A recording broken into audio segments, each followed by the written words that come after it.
What is up, everybody? Today is Tuesday, January 21st, 2025. We are a day after the national championship, and this is Kings of the Clubhouse.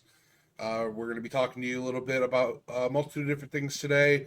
We're just going to hop right back into it. Mostly on these Tuesday episodes, we're going to talk about Monday Night Raw being how active it is in today's world with them moving to Netflix and everything.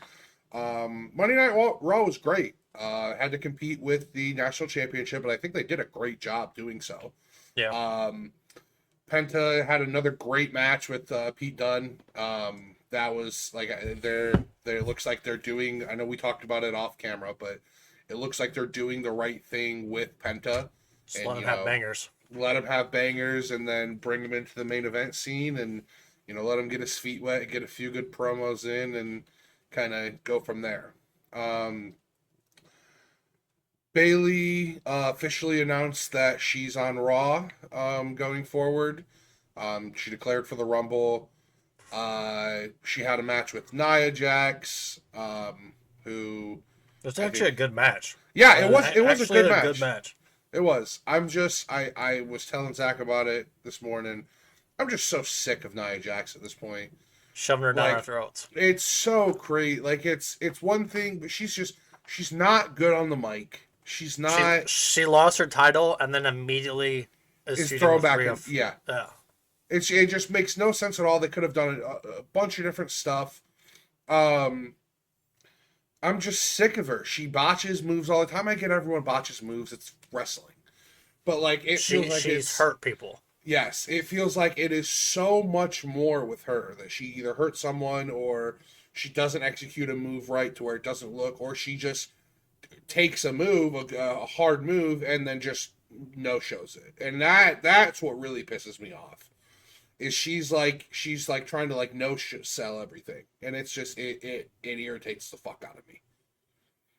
Yeah, I got a few messages from Kriegs this morning about it. So he was rewatching Raw. She did attack Rhea pre-show. They showed Rhea walking into the arena. I attacked her. And then after the match with Bayley, Rhea came out, attacked Nia, set up a match this Saturday for the women's heavyweight title. Like I said, vaulted her right into another title match. I hope it's just they're doing it because they don't have anyone to immediately feud with Rhea for main event. Like they're getting through this little spot, this PLE, whatever, the show. It's a special event. Yeah, and then Rumble comes, and I think she'll probably have... I mean, I don't even know what her plans are for the Rumble. That's the thing, is there's not enough women to where you could have both titles defended and then have a Rumble with 30 of them. Right. There's just not enough, unless they bring in a bunch of NXT girls and or a bunch TNA of... girls. Yeah, I do see we'll see a couple. I definitely think we get... Speaking of TNA, Jordan Grace is done with TNA. Yep.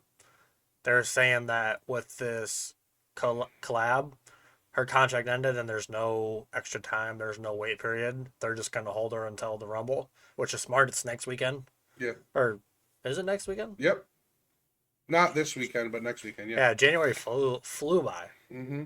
Yeah, I think that's going to be cool. She got a pop when she came back last Rumble when all that stuff happened. Well, that was her first appearance was last Rumble. Yeah, that's what I'm saying. And like she got a pop. I marked out. You guys didn't know who it was by the music. Yeah. I did. I knew. I was happy for that, and then she killed it when she was doing NXT matches. Yeah, I mean it's really cool. I think they're really going to start implementing more of like TNA and NXT. I mean NXT or TNA's big pay-per-view was just this last weekend, and the NXT tag champs show up. We had Cora Jade show up face to face with their champion. Joe Hendry called out John Cena. Yeah. So I mean it's Joe Hendry finally got his TNA championship. So I mean wrestling's in a good spot. I really think the WWE is bringing them in as like almost like a compete brand with NXT. So I think it's going to be like... I think this is where we get the verses. Yes. I think it's going to be like Raw versus SmackDown and it's going to be NXT versus TNA. Yeah. I don't think we get Raw versus SmackDown. I think it's going to be solely NXT versus TNA. Uh-huh. Not a bad blood, but just like a hey, we're better than you. Yeah. I can Which would absolutely be- see it. You know, we're which- part of WWE. You guys are still an independent wrestling org, you know, type deal. Main event. Seth rolled up another rolled up Drew to beat him. Yeah, that was a good match too, though. It was. And then Drew beat down Seth. Out came Sammy to try to help. After their promo backstage, Sammy did say that he was going to be back to what he was before. He's not kissing the Bloodline's ass. And then we did have a promo with KO saying that he wants Sammy. Dude, I'm here for it. I hope to God they keep. I mean, I obviously the wing title is going to have to go eventually. Like they're just not going to have 3 major championships in WWE. That's just. I mean, they could. They might. But I just don't think they will. I would love to see Sami Zayn get his first singles big main event championship against KO at WrestleMania. Against KO at WrestleMania, and then they siphon however they do elsewhere. They're like, oh well, KO is never really the champion, and then you have the whole Sammy underdog story of, you know, he beat someone that wasn't really the champion. I think they could really spin some cool stuff with Sami Zayn this upcoming year. They could, but the Rumble, the ladder match is gonna, unless they both fall with a belt. That's the only way the 2 titles is gonna continue. Yeah. So, it was a good episode though. Sammy then kicked the shit out of Seth Rollins by accident. Yep. So I'm they're, sure they're just set up a bunch of stuff for the Rumble. The Rumble's gonna be like the best Rumble in a while, I feel like. I mean, I know last year Rumble was pretty good, and even the year before that was pretty good.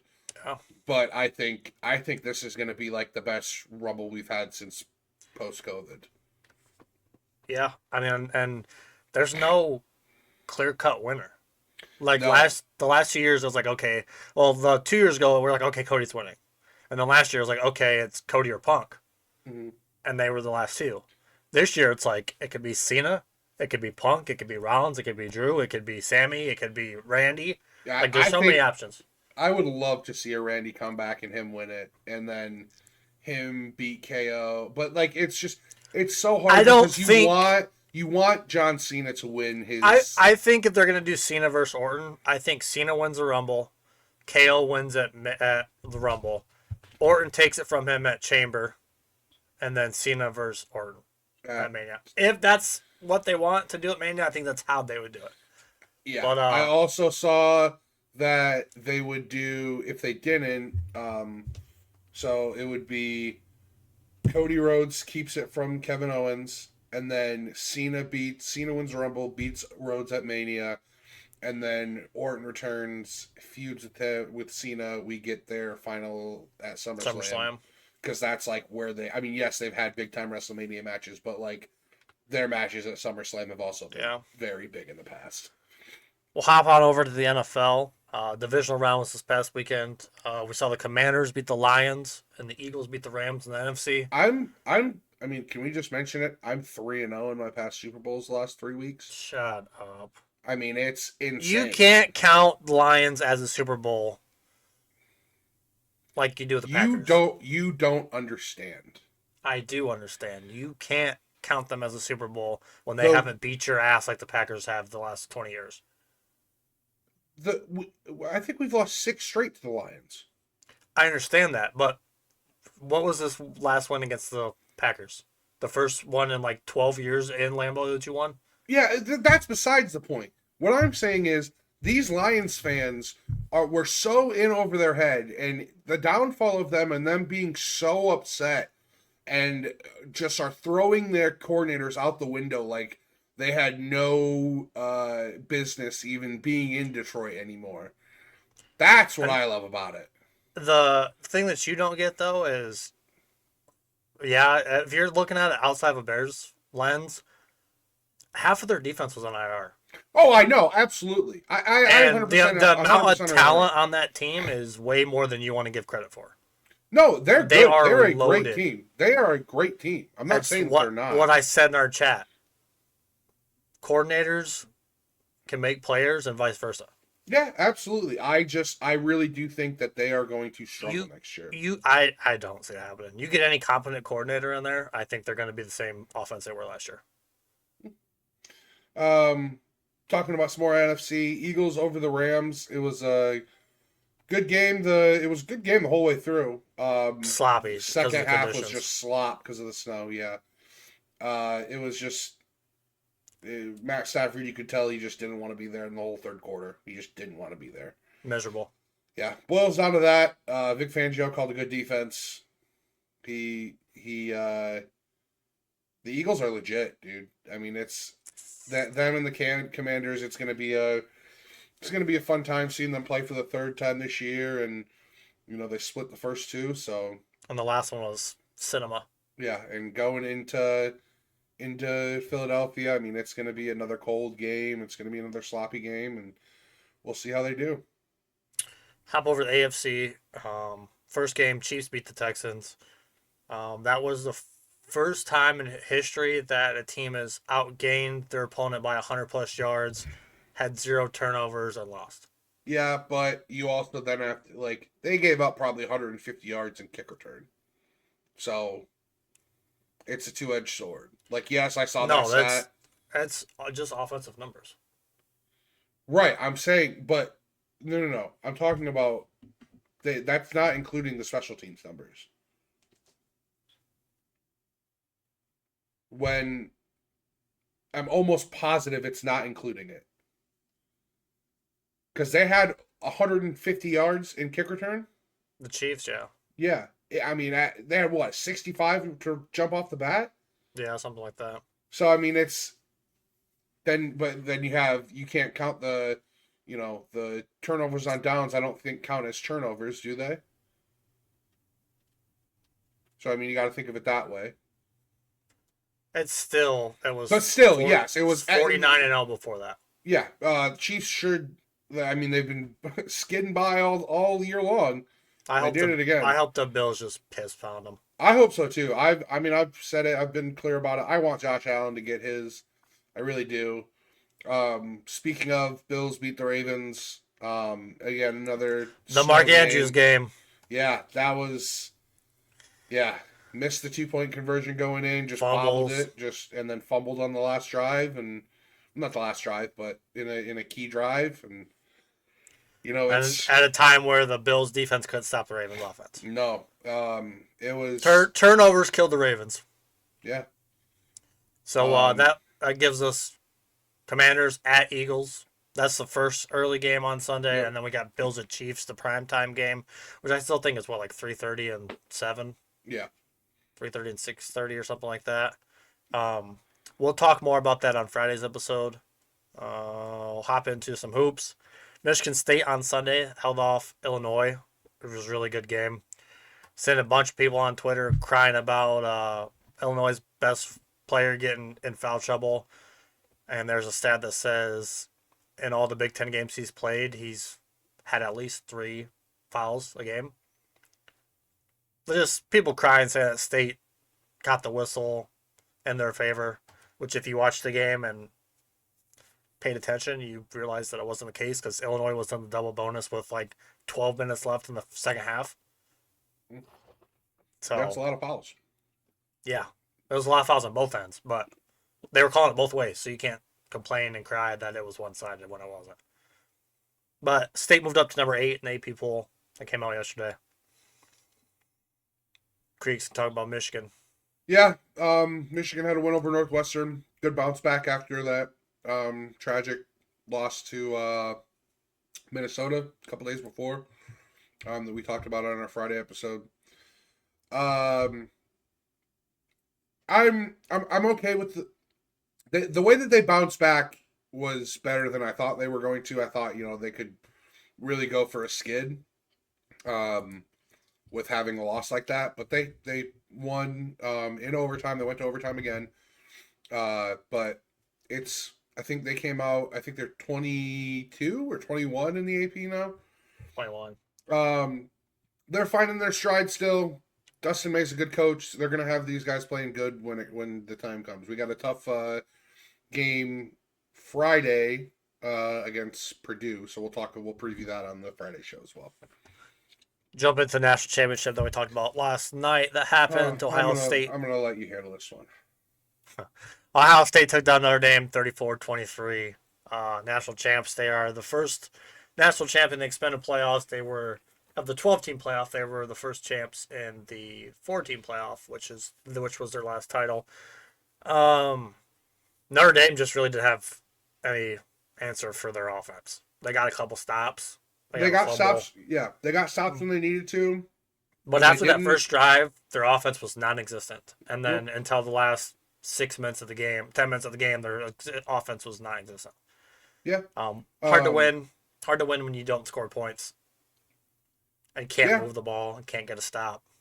I absolutely agree. The only dig I'll give on Notre Dame is they just, for whatever reason, they wanted to be in man coverage 80% of the night, and that's what killed them.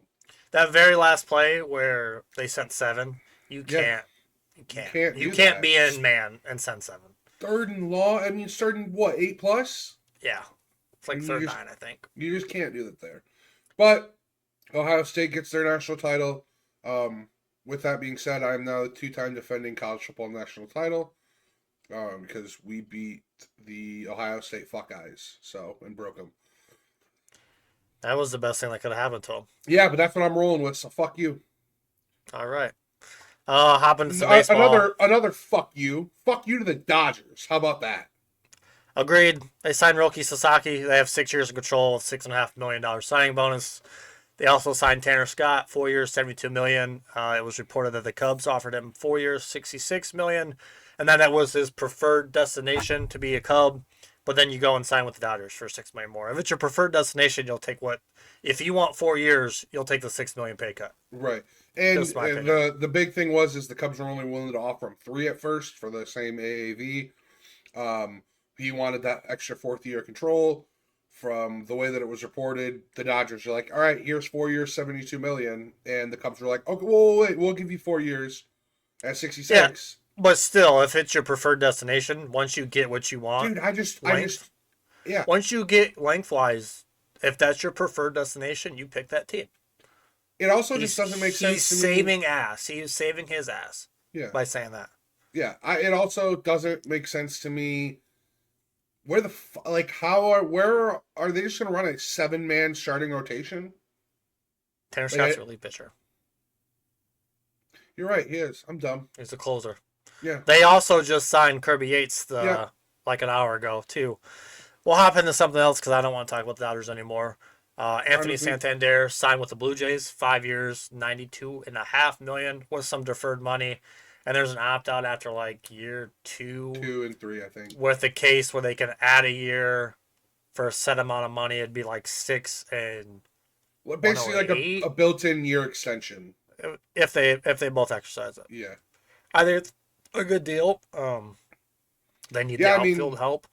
They've been kind of linked to everybody, all the big-name guys. And they're the silver medalists for being the runner-up. And when Roki fell, they're like, all right, well, we're just going to throw all our money in the international pool and then just start signing as many people as we can. They were second for Soto, second for Roki, second for Ohtani last year. They just have bad luck. Lastly, MLB Hall of Fame class of 2025 is announced tonight. We'll just each give our picks. We each pick 10 if we had picks. I'll put them down below as well.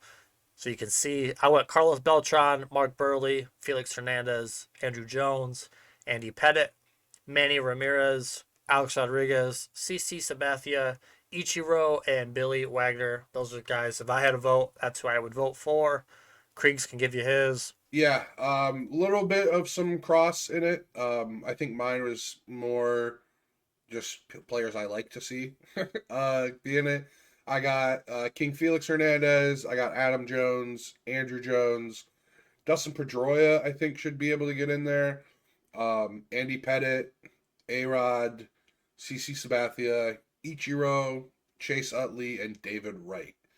There were also, I know we're still a little bit out from the show, but you've been seeing the watermark rumors and stuff About it being a legend. Yeah, so they... I heard they're waiting for tonight's announcement.